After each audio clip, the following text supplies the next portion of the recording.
You're listening to Business Extra, a podcast by the National in Abu Dhabi. I'm your host, Cody Combs, and this is a special climate edition coming from the COP28 Climate Summit in Dubai. Just a few days ago, new winners of the Zayed Sustainability Award were announced on the second day of COP28. Every year, the awards honor individuals, organizations, and schools that showcase an array of efforts aimed at building a more sustainable future. Over 15 years, the award celebrated more than 100 winners, and the prize has positively impacted the lives of 384 million people.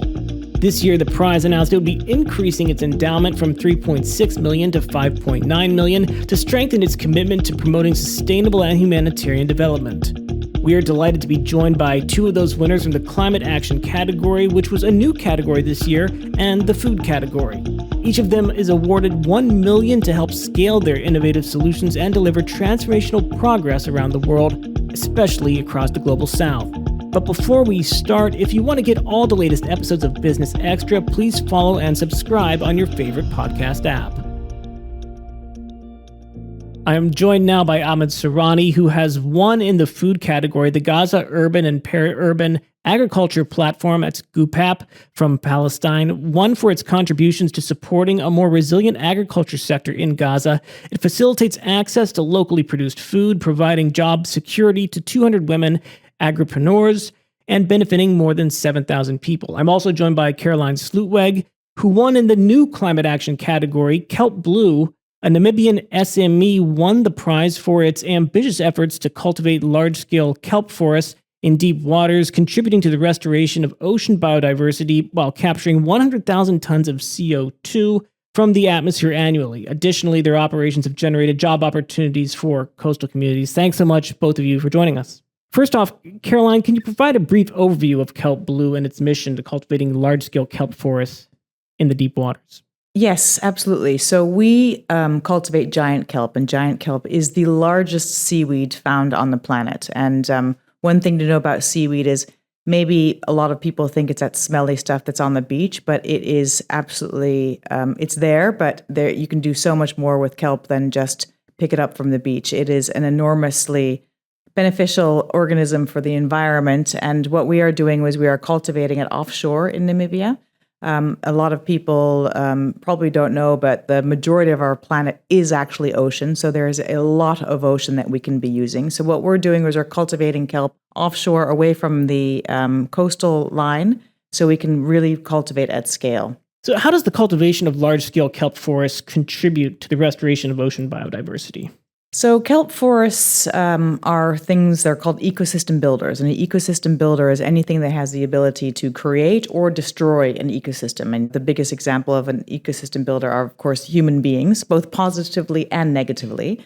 But kelp is a positive example of an ecosystem builder. So around 800 species have been known to take shelter and live in and around these kelp forests.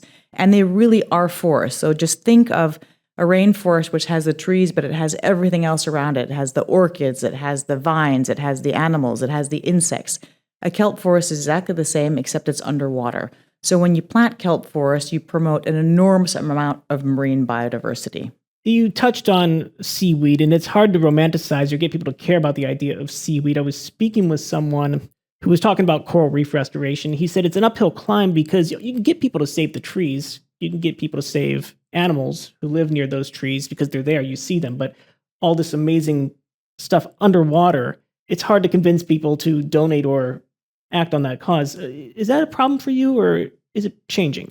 It is a problem. And if you look at the SDGs, life below water is the one that's most underfunded and gets the least amount of attention. And even at COP this year, the Ocean Pavilion is literally on the periphery. But at least it's here. So a few years ago, there wasn't an area for oceans. It's starting to increase prominence, but you're absolutely right. A lot of people do not know what goes on underneath that blanket of blue. And maybe you fly over it, or maybe you see it on a map, and all it is blue. There are no contours. No one understands. So awareness does need to increase, and we're hoping to do that. And one thing that the Sheikh said to me, that it was great that we are shining a light on ocean. And also the Sustainability Prize will allow us to hopefully increase awareness of the ocean and how important it is for the climate. Because We can draw down carbon. It's absolutely something that needs to be done. But if we don't have healthy oceans, we will not have a healthy planet. And we'll return to the ocean in just a moment. Ahmed, can you provide a brief overview of the Gaza Urban Peri-urban Agriculture Platform and its role of supporting a more resilient agriculture sector in Gaza? Gaza Urban and Peri-urban Agriculture Platform has been established 6 years ago. We are very much interested in reviewing and influencing the agricultural policies in Palestine, as well as helping the local community to have their own power spaces to influence these policies, as well as to advocate the rights of the urban family farmers, mainly women agripreneurs. That is one of our key targeted group we are working with. We helped now at least 250 women to have their own power space called Urban Women Agripreneurs Forum. This forum has achieved some very good achievements regarding some policy changes that are related to the women, improving the resilience of the women agripreneurs. That's actually part of our strategy to continue working with enhancing the resilience and sustainability of women, small and micro enterprises in Gaza. In Gaza, women are playing an important key role in agriculture, since agriculture depends mainly on family work and family workers. It is basically urban family farming. So the women are always there. Women are very much involved. But the challenge still is how to improve the voice, the role, and the activism of women agripreneurs so that they can make change happen for the sake of their resilience, the sustainability of their livelihoods, and improving their lives under such protracted crisis conditions, which is really very challenging for the farmers, women agripreneurs, as well as the whole community. And what are some of the details as to how GPAP facilitates access to that locally produced food in Gaza? Yes, we are doing this actually through two main strategies. The first one is to support women with the basic needs to improve the productivity and the marketing of their products, their enterprises. We support women with the key basic materials for production, some equipments to start the production process, as well as helping them in marketing process through issuing what is called the quality control statement that will help the woman to create new marketing channels in the local market. The other important strategy is how the women to be much more organized in a local forums. And that is very important to feel their own power. They have their own forum, local forum, community-led forum, led by the women, so that they can influence policies, they can advocate their rights, even in critical situations and conditions. The other important issue is facilitating spaces for the participatory capacity sharing. That's very important. We used to do this. We will be continuing in this important strategy. Capacity sharing, not only traditional training courses. No, we are developing this important strategy to facilitate more and more new, innovative, and regenerative spaces for participatory capacity sharing among the women themselves in Gaza, with those in West Bank, even at the regional level, for the women from Gaza to be and Palestine to be much more involved and interact with other similar women in the regional countries like Jordan, Egypt, Morocco, Tunisia, and so on. And Caroline, Kelp Blue is said to capture 100,000 tons of CO2 annually. Can you elaborate on the process and the environmental impact of the initiative? Sure. And that is a number that when we are at full scale, we'll be able to do that. We certainly hope to. I will be very clear that the science still needs to be there to prove that number. That is something that we're working on. We have set up the Kelp Forest Foundation in order to do this. So we're working on the methodology in order to prove the carbon capturing ability of seaweed. What's really difficult is that we are at the very beginning of this research. Terrestrial carbon capture and, for example, forestry has benefited from years and years and years of research. It is not so with the ocean, and it is not so with seaweed. So we have kicked off that process. So we're developing the methodology in order to measure how much carbon it captures. And then we hopefully then once we have that methodology approved, we will be gathering the data to be able to prove it and then have that be peer reviewed. So hopefully we will come up with a blue carbon credit That work is being done right now. That work is being done through the foundation. It is open, it is accessible, and it will be public for other kelp farmers also to take advantage of in future. And Ahmed, what kind of positive changes have you seen as a result of your program in Gaza? I think one of the biggest clear changes or outcomes that has been resulted from our strategic interventions along the past years in Gaza is for the women agripreneurs. In Gaza, there are around 3,000 women agripreneurs. 3,000. So far, we have reached only 250 women. Our plan and the strategy to reach more and more by the coming years, hopefully through the Zayed Sustainability Prize, that will give us a great opportunity to reach additional hundreds of women. The other important thing is that we have so far successfully managed to develop what is called a participatory community-led solidarity marketing approach. We experienced this important approach along the past 2 years. We helped 250 women. We accessed also so many other families headed by women who are in need for food. So we were buying the food from the women, as well as providing the food baskets, nutritional food baskets to families in poverty or in vulnerability in Gaza Strip. We want to develop this regenerative approach, and we are sure that the prize will help us to develop and continue this regenerative and innovative approach to be working as a sustainable program in the coming years. The wide range of networking and exchange was also one of our achievements, and that we want to continue, is facilitating more and more spaces for networking, capacity sharing, exchange of knowledge, experience that are being resulted or harvested from the work of women agripreneurs. Women agripreneurs in Gaza and in Palestine generally has successfully managed to develop a lot of positive coping strategies under such a protracted crisis situation. And exactly like what is happening now under the ongoing war in Gaza, that resulted really a very bad situation, unbearable conditions for all the population there. So the challenge for us and for all other actors is the recovery, the early recovery and the reconstruction of the damaged women enterprises, small and micro enterprises. And that is becoming really a big challenge for us as well as for other actors involved in the agricultural development in Gaza. And amid the ongoing crisis in Gaza, how do you juxtapose that with the optimism and hope, provided by this award compared to the ongoing crisis? It obviously was not easy for you to get to the United Arab Emirates to accept this award. Can you expand on that at all? I think from what we saw so far under this crisis is that the majority of the women agripreneurs their products played an important role in supporting or providing food for the displaced families. Each single woman agripreneurs transformed her house or housing unit to a shelter house. Each woman agripreneurs received, like other Palestinians' houses, received and hosted many other families in their home. So the challenge for them is how to provide the food. The majority of the women actually provided what they have already from fresh food or processed food for those families.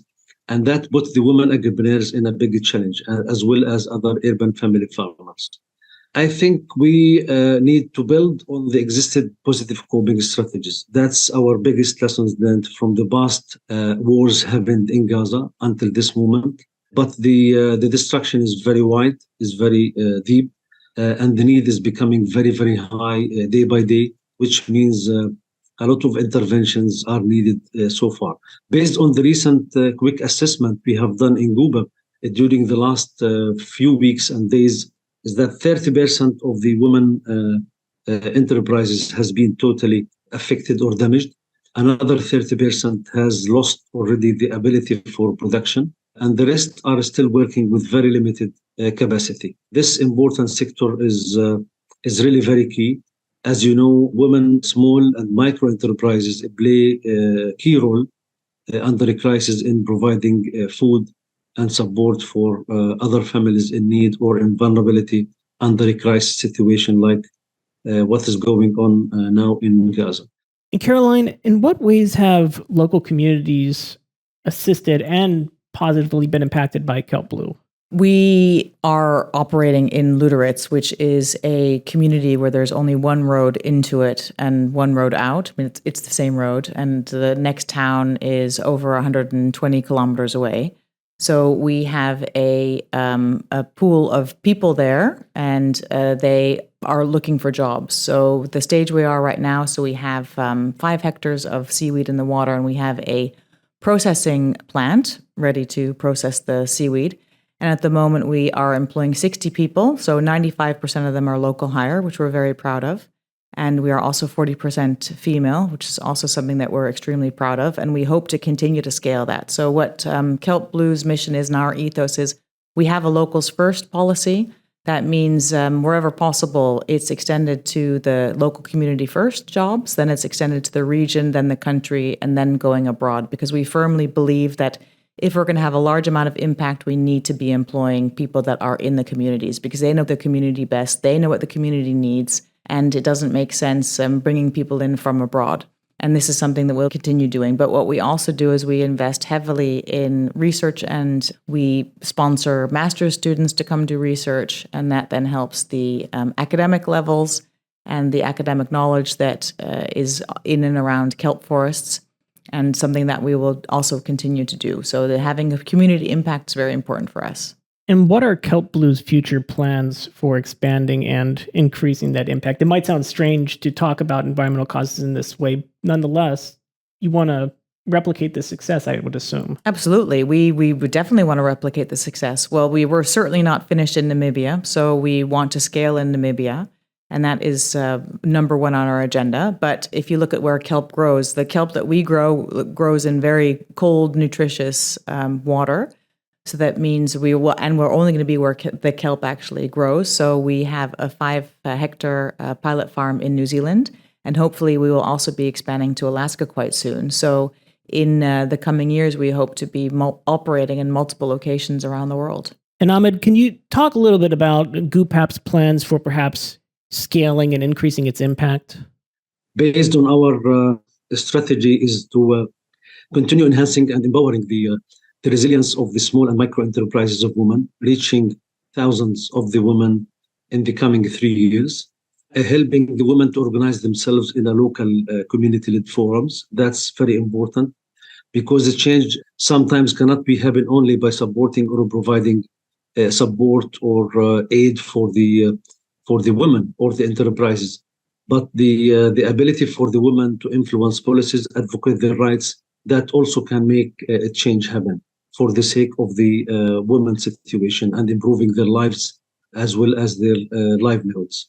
The other issue is to continue developing our regenerative model for the community-led solidarity marketing. We want to involve as much as we can, hundreds and even thousands of women entrepreneurs to be involved in this important program, where more production is achieved, as well as providing food for thousands of families who are in need, in nutritional food, I mean, for the families who are in need or still displaced. Unfortunately, the bad situation in Gaza now under the ongoing aggressive war is inviting us, as well as all other actors, to have clear and strategies for response to the very high need, the response to the high destruction being happened and damages in different sector, infrastructure, agriculture infrastructure. That's really a big challenge. Hopefully the war will end soon so that the reconstruction plans, the national reconstruction plan are highly required, and hopefully will be part of this national reconstruction plan to be actively involved in promoting the rights of the urban family farmers, including women entrepreneurs, to be there, raise their voice, as well as talk about their needs clearly and directly. We used to be giving more attention to the local resources and local capacities more than needs. That was our strategy along the past years, shifting from needs to local and community capacities and resources. But I think during and after this war, both are very important. Basically, to see what are the needs for the early recovery process and the responses, as well as considering the local resources, though very limited.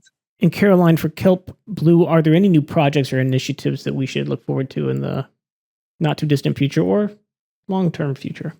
Absolutely. So we are just at the very beginning of our journey, and we're in it for the long run. So we take a multi-generational approach. So I'll just start with what we're going to be doing in the immediate future. So we plant kelp forest, but we also create products from it. And our first product is a biostimulant. And a biostimulant is something that farmers can use on their crops. And what it does, it increases the resilience of the crop. And we've seen increase in yields across multiple crop variations, so grapes, maize, potatoes. So we'll be bringing that to market. And we will also be uncovering more uses for the kelp. And it can be used in plastic replacements. It can be used in cosmetics, in nutraceuticals. It is a great source of something called an alginate, which is a gelling agent. So we are going to be investing heavily in R&D. So that's research and development to uncover what else kelp can be used for. Because what we also hope to do is not only help the blue, so rewild the ocean, but we also want to help accelerate the shift to sustainability in a lot of industries that are historically quite polluting and quite damaging. So that is something that I would say definitely watch out for. Caroline and Ahmed, I know you've been kept incredibly busy during this ambitious COP28 climate conference. I want to thank you for your valuable time and joining us on Business Extra podcast. Thank you very much. It was a pleasure being here. Thank you. Once again, a massive congratulations to this year's winners of the Zayed Sustainability Award. These environmental pioneers and warriors have important stories and messages that need to be heard, and hopefully will act as a catalyst for the successful stories and messages of next year's winners. Thanks so much for joining us, and thanks for listening to this episode of Business Extra. Please remember to follow to get all of our updates as soon as they come out. This episode was produced by Doa Fareed, Phil Green, and Arthur Edison. I'm Cody Combs, reporting from COP28 in Dubai.